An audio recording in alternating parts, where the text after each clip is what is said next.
ज्ञानवापी परिसर में एएसआई सर्वे के दौरान तहखाने से निकला खजाना। जीपीआर सर्वे रिपोर्ट देख मौलानाओं में मची हड़कंप। दोस्तों, भारत देश पर मुस्लिम मुगल आक्रांताओं ने आक्रमण किया और देश की धरोहर कहे जाने वाले हिंदू मंदिरों को पहले तो लूटा, फिर मूर्तियां तोड़ी गईं, बाद में मंदिर नष्ट किए गए। लेकिन एएसआई सर्वे रिपोर्ट में जो देखने को मिला, उससे सभी कट्टरपंथियों के होश उड़ गए। कुल मिलाकर चोर की दाढ़ी में तिनका मिलने वाली बात आज सार्थक साबित हो रही है। तो क्या निष्कर्ष निकला एएसआई सर्वेक्षण के दौरान? ज्ञानवापी परिसर में जीपीआर सर्वे करने के बाद क्या मिला और आखिर क्यों ये मुस्लिम मौलाना एएसआई की रिपोर्ट के बाद भी टस से मस नहीं हो रहे हैं? जानेंगे सब कुछ, बस आप वीडियो के साथ अंत तक बने रहे। दोस्तों, स्वागत है आपका सीताराम टीवी पर।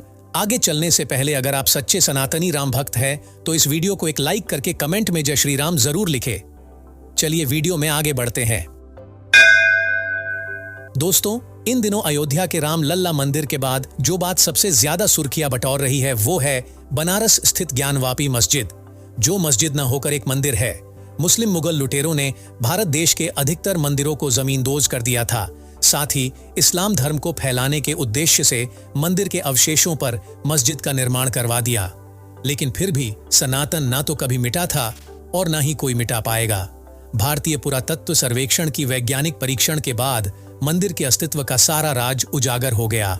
दोस्तों, आपको बता दे कि ज्ञानवापी परिसर के नीचे कई ऐसी हैरत अंगेज चीजें मिली हैं जिसे देखकर कोई अंधा भी ये बोल देगा कि ये सभी किसी बड़े मंदिर के अवशेष जान पड़ते हैं। दोस्तों, आपको बता दे कि ज्ञानवापी एक शुद्ध संस्कृत शब्द है जिसमें वापी का मतलब होता है एक कुआं या बावड़ी। तो कुल मिलाकर ज्ञानवापी नाम ही मस्जिद के होने पर एक बड़ा सवाल उठा रहा है। जीपीआर सर्वेक्षण के बाद जब ज्ञानवापी परिसर के नीचे मुस्लिम पक्ष के कब्जे वाले तहखाने में खुदाई हुई तो यह पता चला कि तहखाने में एक दो नहीं बल्कि 3 कुएं मिले। एक कूप तो 26 फीट गहराई और 7 फीट चौड़ाई वाला मिला, बाकी 2 कुएं 6-6 फीट के मिले।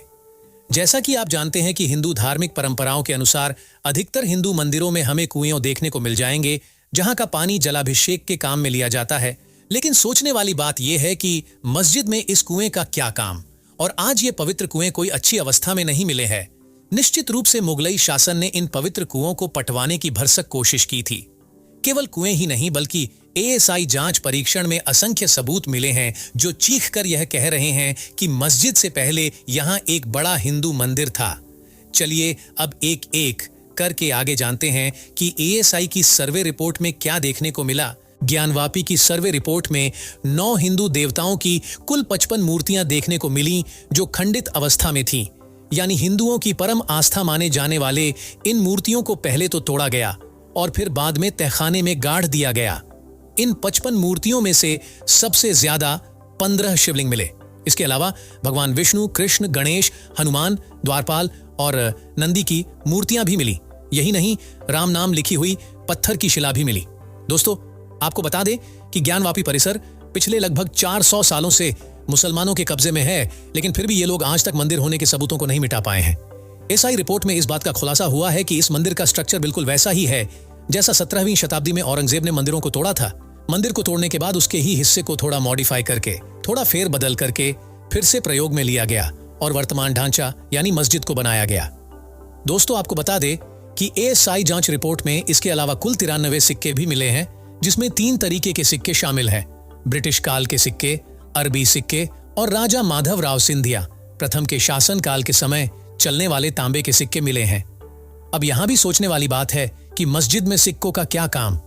क्या कभी मस्जिद में मुस्लिम शख्स को सिक्के चढ़ाते देखा है? लेकिन हिंदू मंदिरों में तो दर्शन के दौरान सिक्के चढ़ाने या मंदिर स्थल पर सिक्के चिपकाने की बहुत पुरानी परंपरा है जिसे आज तक निभाया जाता है।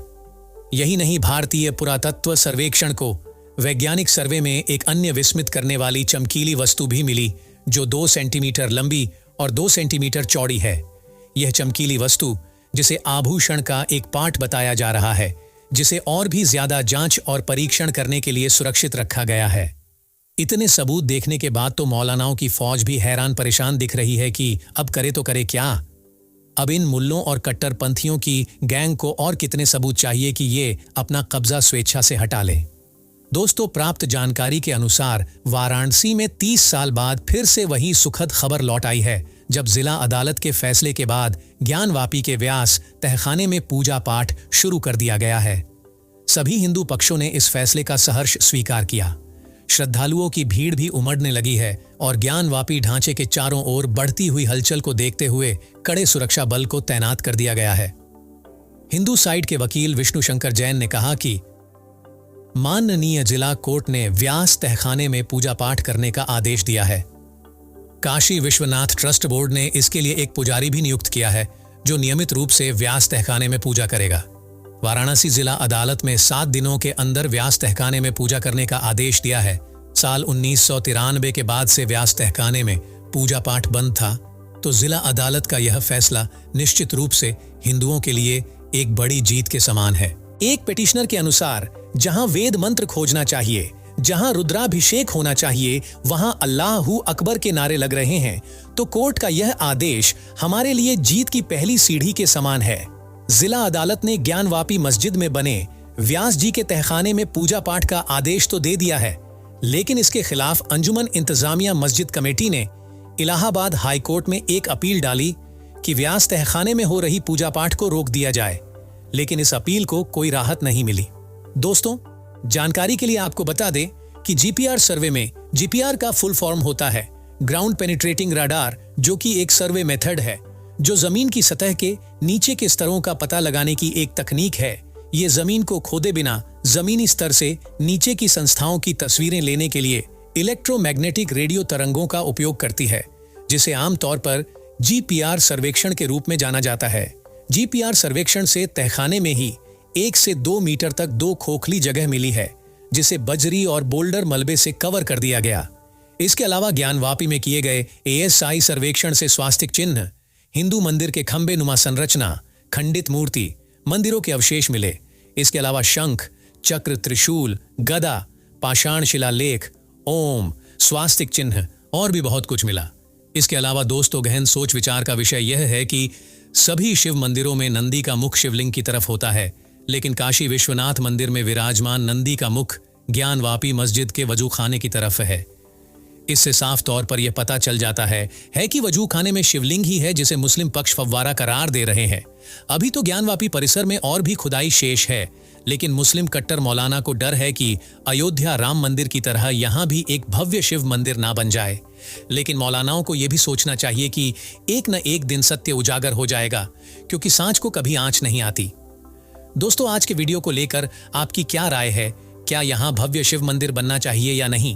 हमें कमेंट के माध्यम से जरूर बताइए और वीडियो को एक लाइक करके अपने सभी दोस्तों को व्हाट्सएप के माध्यम से वीडियो शेयर जरूर करें।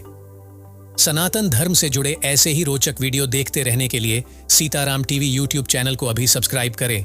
धन्यवाद।